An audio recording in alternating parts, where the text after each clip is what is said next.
En esta oportunidad vamos a hablar acerca de morteros. En vista de que se trata de un tema muy amplio, vamos a hacer un apretado resumen de los aspectos más importantes y vamos a recomendar a quienes quieran profundizar en esta temática acudir a nosotros para obtener más información acerca de los proyectos de investigación que hemos hecho en el instituto, algunos artículos que hemos escrito en nuestra revista y también acerca de algunos videos que circulan en internet. Se puede decir que el mortero es uno de los materiales de construcción más antiguos utilizados por el hombre. Tenemos evidencias de su utilización en las pirámides de Egipto hace casi 5.000 años, en la muralla china, en Babilonia y posteriormente también por parte del Imperio Romano, por parte de los griegos, etcétera, etcétera. Prácticamente todas las importantes civilizaciones han utilizado este material. Los primeros morteros obviamente no eran morteros de cemento, se hicieron a base de aglomerantes aéreos como la arcilla, la cal, el yeso, y el mortero de cemento es mucho más reciente, como lo hemos expuesto cuando tratábamos ese capítulo. En principio podemos definir el mortero como un material que está compuesto por uno o más aglomerantes, por un árido fino y agua. Eventualmente se pueden también utilizar aditivos con diferentes finalidades para hacer morteros especiales. Se puede decir de una manera general que la tecnología del mortero está menos desarrollada que la tecnología del hormigón, y esto no solamente aquí en nuestro medio, sino también a nivel internacional. Se ha dedicado mucho más estudio, mucha más investigación al hormigón por tratarse de un material eminentemente estructural, en tanto que el mortero, que tiene una utilidad un poco más doméstica, se podría decir, no ha sido objeto de tanta atención. En nuestro país, la mayor parte de las pocas investigaciones que se han hecho en morteros se han realizado en el área de materiales del Instituto de Ensayo de Materiales de la UNOSA. En el caso de las viviendas unifamiliares, por ejemplo, la proporción de mortero puede ser igual o mayor que la proporción de hormigón, y entonces esto hace que su conocimiento y su utilización adquiera mayor importancia. Hay diversos usos para los morteros, por ejemplo, el mortero puede utilizarse en tabiquería como mortero de junta, en revoques, revestimientos enlucidos, como mortero de revestimiento para colocación de pisos y de baldosas como mortero de pega, etcétera, etcétera. En principio se suele menospreciar un poco la importancia de este interesante material, y esto hace que su dosificación, su trabajabilidad y otros aspectos técnicos relacionados con él queden en manos de albañiles y no de profesionales competentes que no le dan a este material la importancia que tiene en realidad. Esto hace que se desperdicien recursos, por ejemplo, haciendo mezclas con mayor contenido de cemento del que es necesario, o dando lugar al desconocimiento de las propiedades que pueda tener el mortero que se está elaborando en la realidad, ¿no? Entonces se recomienda poner atención a este material y hacer que un estudio concienzudo de sus propiedades nos permita manejarlo de una manera más razonable y racional en la construcción. Aparte de los morteros que hemos mencionado, que los vamos a profundizar en el estudio en esta oportunidad, existen muchos otros morteros con diversas aplicaciones, por ejemplo el grouting como eh, mortero para revestimiento de taludes, para paredes de túneles, etcétera, etcétera. Los morteros para prefabricados, para inyecciones, para reparaciones, bases de maquinarias, etcétera, etcétera. No vamos a tener tiempo de profundizar en todos estos tipos de morteros, pero sí lo vamos a hacer en los principales. En países extranjeros existen morteros como productos industriales, es decir, premezclados, que son suministrados en grandes cantidades, ¿no? Si se desarrollan así, si se producen así de manera industrializada, esto permite homogeneizar la calidad del material y cumplir normas y especificaciones técnicas.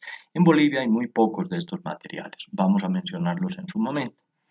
En otros países también existen cementos de albañilería específicamente destinados para elaborar morteros, cosa que aquí no tenemos lamentablemente. Se han hecho intentos de introducir cementos de albañilería en el mercado nacional, pero hasta ahora ninguno de ellos ha tenido éxito.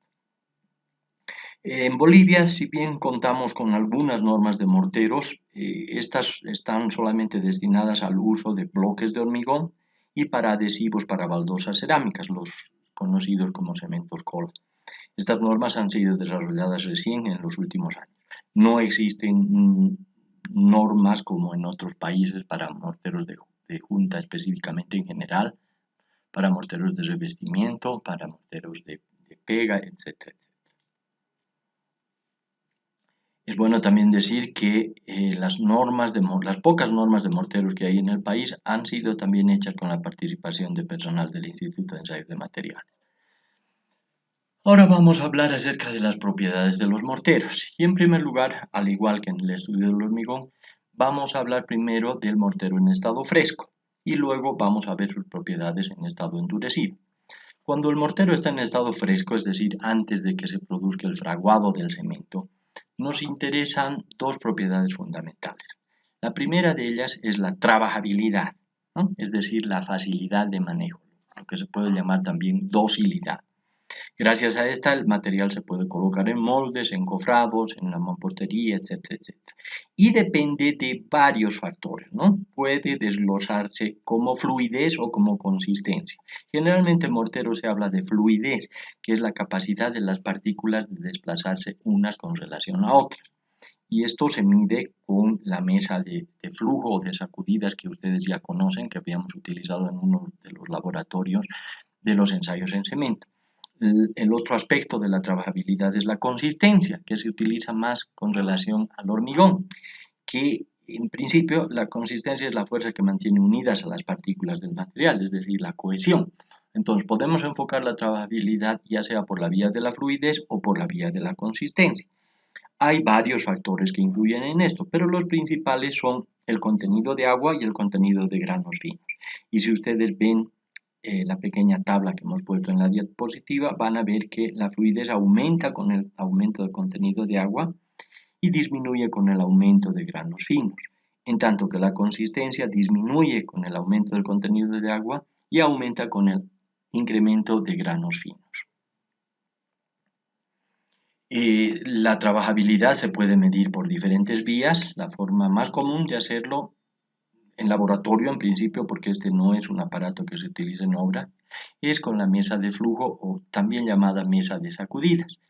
Este ensayo está normado en las normas ASTM-C 1437 y también en la C109, que es una norma conocida por nosotros cuando hacíamos el ensayo de resistencia a compresión del cemento. Esto consiste en colocar una torta de mortero preparado sobre una superficie plana que después es sometida a una serie de caídas, a 25 caídas en el transcurso de 15 segundos, y luego se mide el diámetro de la torta que se expande. Entonces, como ustedes saben, se busca una fluidez determinada, que en realidad para el caso que habíamos visto era de 110 más menos 5, y entonces se obtiene un mortero que se considera trabajable, ¿no? Un mortero más seco, que haya producido una expansión menor de la torta, requerirá más agua para aumentar su trabajabilidad. Y un mortero muy fluido, que haya obtenido una fluidez mayor a la indicada, requerirá un menor contenido de agua para obtener trabajabilidad. Otra forma de determinar la trabajabilidad, decíamos, es por la vía de la consistencia. La consistencia, que es la fuerza que mantiene unidas a las partículas de un material, puede ser evaluada con el llamado cono de Abrams, que es un aparato que se utiliza más para hormigones, pero que puede también ser utilizado en morteros. Y en este caso lo que se hace es medir el asentamiento en el cono de Abrams. Y consiste en llenar un molde troncocónico metálico que tiene unas agarraderas, como pueden ver en la figura que se muestra.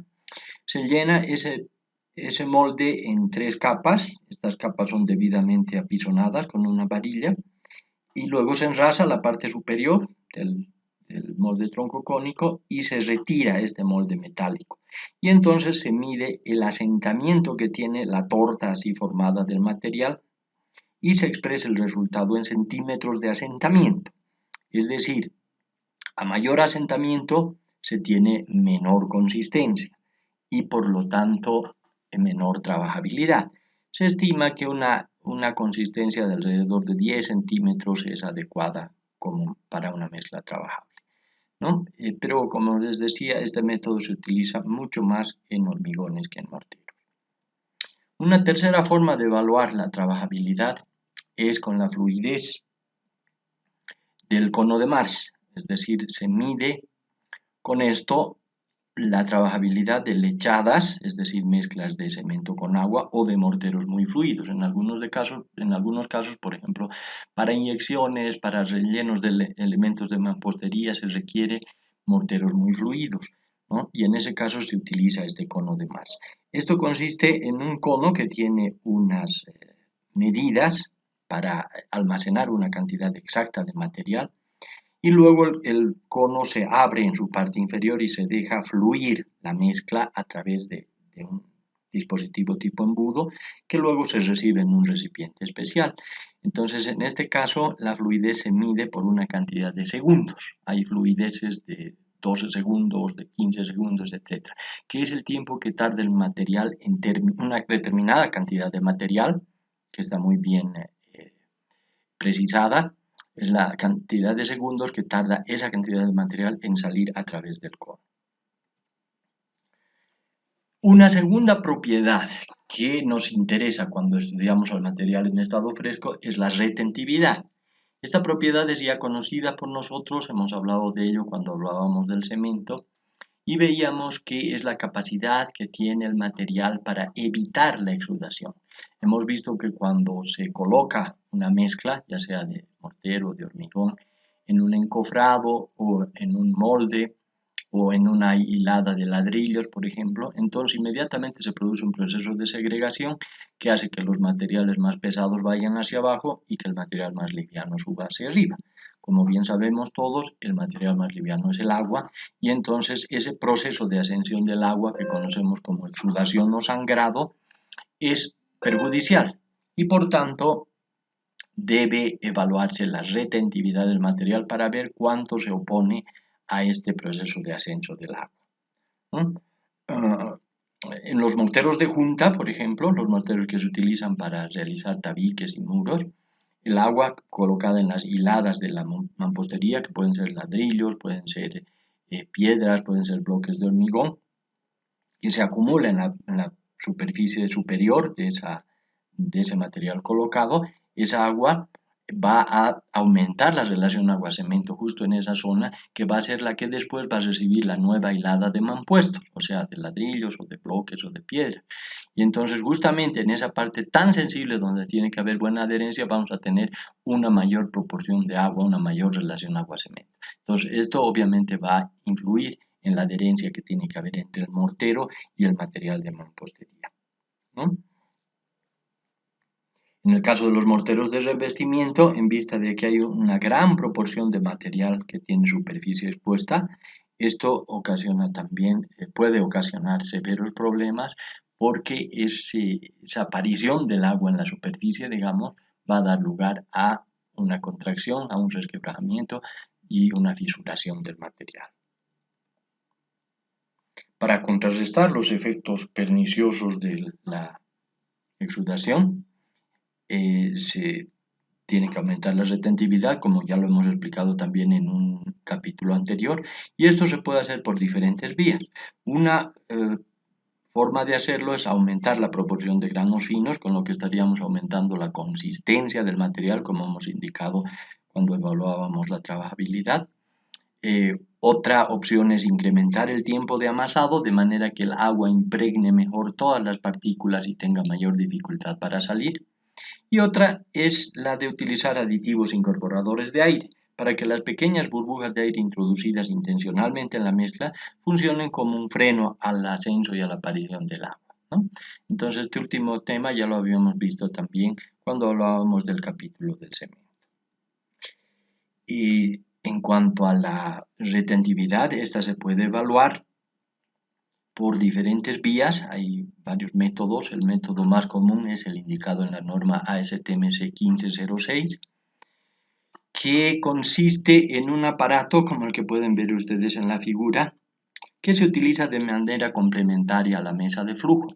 Entonces lo que se hace es evaluar la fluidez en la mesa de flujo de un mortero, ¿no? antes y después de la aplicación de una succión de aire con el aparato que ustedes pueden ver aquí en la diapositiva. Este aparato lo que hace es lo siguiente: se coloca el mortero en este tamiz, ¿no? Previamente se pone ahí un filtro y en ese tamiz, que es un círculo con huecos, se coloca el mortero, se enrasa bien y ese mortero se pone después aquí en la parte superior de este pequeño marco de madera, y entonces con esta tripita se procede a succionar el agua del mortero mediante una bomba y la medición de esta fuerza de succión con este manómetro. Entonces esa succión que se produce en el mortero hace que el agua caiga y se acumule aquí. Entonces, una vez que se ha procedido a un periodo dado de succión del agua, se retira el mortero y se vuelve a hacer el ensayo de fluidez. Entonces, de esta manera se ve cuánta fluidez pierde el mortero después de este procedimiento. Es decir, se expresa el resultado como una proporción, un porcentaje de fluidez remanente, si quieren ustedes, después de haber aplicado ese procedimiento. Esa es la forma normalizada de la STM para determinar la retentividad. Existen otros métodos, también hay uno, por ejemplo, descrito en el manual del mortero del Instituto Chileno del Mortero del Hormigón, que consiste simplemente en utilizar un recipiente metálico donde se deja descansar una cantidad de mortero y luego se va extrayendo el agua exudada con una jeringa y se mide la cantidad de mililitros exudados. Es un proceso más sencillo, pero también menos riguroso y menos científico. Una tercera propiedad de los morteros en estado fresco es el contenido de aire. Y la determinación del contenido de aire nos ayuda a evaluar también la calidad, porque como ustedes bien saben, un mayor contenido de aire en el mortero va a influir en la resistencia mecánica, disminuyéndola, y también va a hacer que el material sea menos resistente a los agentes agresivos. Ustedes recordarán que el agua, al entrar en los poros, ¿no?, cuando se congela genera presiones internas. Entonces, en la medida en que haya mayor porosidad, mayor contenido de aire en el mortero, va a haber más riesgo de que el agua lo destruya por efecto de del congelamiento, y también por efecto de las sustancias nocivas que puede acarrear hasta el interior del material. Bien, ahora vamos a hablar acerca del mortero endurecido. Hemos visto ya las propiedades en estado fresco y vamos a ver las propiedades en estado endurecido. Primero vamos a hablar de la densidad. Si bien ya hemos definido los diferentes tipos de densidades en los materiales en una primera clase en nuestro curso, ahora vamos a profundizar un poquito más con relación a esto. La densidad del mortero tiene interés cuando han de determinarse pesos propios de muros, de tabiques, tanto en morteros de junta como en morteros de revestimiento. Generalmente la densidad de un mortero está alrededor de 2.1, 2.3, ¿no? Cuando el mortero tiene cal, vamos a ver que es recomendable añadir cal a ciertos tipos de mortero, este valor puede disminuir un poco en función de la cantidad de cal que se contenga.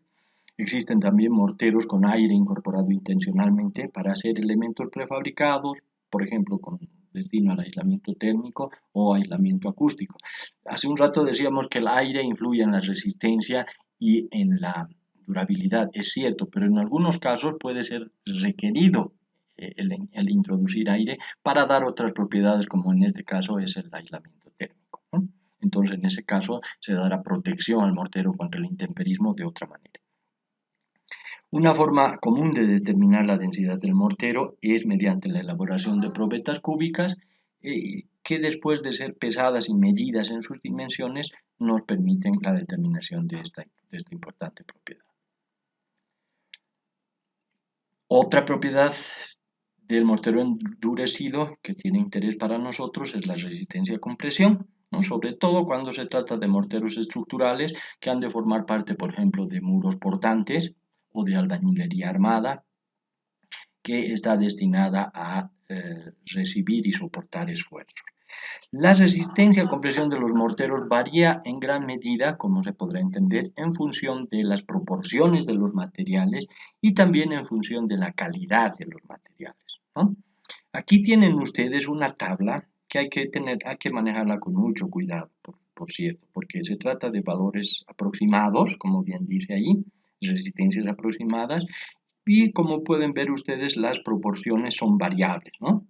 Esto tiene que tomarse con pinzas, como les digo, porque depende mucho de la calidad de los materiales, tanto del cemento como de la cal y de la arena, y también de la forma de las probetas, depende de la edad de ensayo, obviamente, y de varios otros factores. Entonces, si bien aquí estamos dando unos valores aproximados, después vamos a dar valores más precisos ya en determinaciones hechas en el Instituto de Ensayo de Materiales con nuestros materiales. Esta habla en base a valores y resultados extranjeros. Significa que para resistencias aproximadas de 15, 10 y 5 megapascales, o sea, tres tipos de morteros en un amplio rango de resistencias, como pueden ver, se coloca una parte de cemento, las partes de cal que pueden ver aquí, de 0 a 0,25 para el primer caso, 0,25 a 0,5 para el segundo y 0,5 a 1,25 para el tercero, y unas proporciones de arena que aquí están dadas en volumen, por si acaso. Aquí es muy importante hacer notar eso, ¿no? Esta es una composición en partes por volumen. Y entonces tienen aquí los rangos de arena en estado SSS. Esta arena, por si acaso, debe estar en estado saturado superficialmente seco. O sea, es una arena húmeda. ¿Ya? Entonces ahí tienen ustedes con esa tabla una primera aproximación a las resistencias que se puede esperar de un mortero con esas proporciones. Esto, como digo, repito, puede variar grandemente en función de la calidad del cemento, la resistencia del cemento y también la calidad, la limpieza y otras propiedades de la arena que hemos visto en una clase anterior. También puede ser de interés la resistencia a tracción y la resistencia a flexión. Habíamos visto que el ascenso y la pérdida de agua puede producir contracciones y fisuración, y esta fisuración se va a producir en la medida en que los esfuerzos producidos por la pérdida de agua superen la resistencia a tracción del mortero, ¿no? Entonces esa resistencia se puede medir con unas briquetas tipo hueso, como pueden ver ustedes aquí en esta figura o en esta fotografía en la parte superior. Y en ese caso entonces se utiliza la norma STMS 307 para determinar la resistencia a tracción, que dicho sea de paso es mucho menor que la resistencia a compresión, ¿no? Podemos tener así en la mente que más o menos un décimo de la resistencia a compresión es lo que se puede esperar como de resistencia a tracción en un mortero determinado. También en algunos casos la norma europea para el control de calidad del cemento, por ejemplo, acude a la resistencia a flexión del mortero, ¿no? Esto puede tener interés en algunos casos de elementos prefabricados, por ejemplo, para pavimentación o para otros usos específicos. Pero en general lo que más se determina es la resistencia a compresión en morteros estructurales. Otra propiedad del material endurecido es la estabilidad dimensional. Como hemos adelantado ya antes, ¿no? Hay factores como la presencia de cal libre o de óxidos de magnesio libre que pueden dar lugar a procesos expansivos. Me refiero a contenidos de cal y de magnesio libres en el cemento, ¿no? Si este cemento es después mezclado y forma parte del mortero, pueden tener lugar reacciones expansivas no deseadas, por cierto, que pueden ocasionar fisuración. Entonces, en la medida en que un mortero es más o menos propenso a esta fisuración, a resistir estas contracciones y expansiones, se habla de su estabilidad dimensional. Entonces, pueden haber morteros más o menos estables en sus dimensiones. Esto tiene que ver con las arenas, los contenidos de arenas, los contenidos de cal, las contracciones a las que pueda dar lugar la evaporación del agua, etcétera, etcétera. Cuando la pérdida de agua se produce en el estado fresco, se suele llamar retracción plástica. Y cuando la pérdida de agua se produce en el estado endurecido, que es el que estamos estudiando ahora, se llama retracción hidráulica. Otros procesos que pueden generar inestabilidades dimensionales son los procesos de dilatación térmica, ¿no? Como ustedes saben, la presencia de calor, el aumento de temperatura genera aumentos de volumen en los materiales y esto se traduce en tensiones al interior de los mismos que pueden ocasionar también fisuración. Si dos materiales con diferentes coeficientes de dilatación térmica están interactuando uno al lado del otro, como es en el caso de un contrapiso y una baldosa de revestimiento, por ejemplo, entonces estos movimientos por la dilatación térmica pueden dar lugar al desprendimiento de esas baldosas o a su fisuración. Una otra propiedad muy importante del mortero endurecido, que es actual tanto en los morteros de junta como en los morteros de pega y de revestimiento, es la adherencia, ¿no? La adherencia a otras superficies, ladrillos, piedras, bloques de hormigón, etc., debe ser en muchos casos evaluada, ¿no?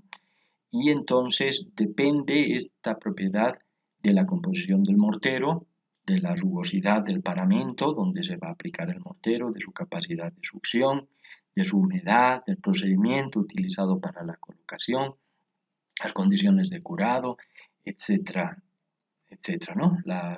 Los componentes del mortero influyen también. Y aquí vamos a mostrar dos de los procedimientos más comunes para determinar la adherencia, ¿no? Existen procedimientos normalizados, está por ejemplo la norma ASTM 952 que utiliza dos piezas de mampostería, generalmente ladrillos, colocados en forma cruzada, como se puede ver en la figura de la izquierda aquí, que luego son empujados el uno para separarlo del otro, digamos, ¿no? Con este dispositivo que ven aquí instalado en la máquina, en la prensa. Entonces se retira, se separa el ladrillo inferior del ladrillo superior y habiendo conocido el área de contacto que había entre los dos, se divide la fuerza obtenida entre esa área y se obtiene la adherencia en megapascales. Otro ensayo también normalizado es el de la STMC 1583, que es el ensayo conocido como pull-off, que se utiliza con un equipito que se llama Bond Tester, este equipo que ven ustedes aquí con un manómetro, y este procedimiento consiste en la elaboración de unas pastillas en el mortero. Como ven aquí tenemos un ladrillo que ha sido recubierto por un mortero y antes de que el mortero fragúe se ha penetrado con un tubo plástico, se han hecho unas marcas circulares, ¿no? hasta el fondo del mortero hasta alcanzar el ladrillo, para luego colocar unas piezas metálicas, ¿no? circulares que tienen un orificio con rosca de manera que se pueda acoplar a esa rosca el equipo que ven ustedes aquí y de esa manera se puede aplicar la fuerza de tracción directamente sobre la pastilla metálica y por ende sobre el mortero. Esta pastilla metálica está pegada al mortero con una resina epóxica. Entonces de esta manera se procede a evaluar la adherencia, por un ensayo de tracción directa. Vamos a hablar un poco más de esto. Podemos decir de manera general que el orden de magnitud de la adherencia de los morteros está alrededor de 0,2 megapascales, ¿no? 0,1, 0,2 megapascales. Si se quiere un mortero muy adherente, se puede, por ejemplo, aumentar un poco la proporción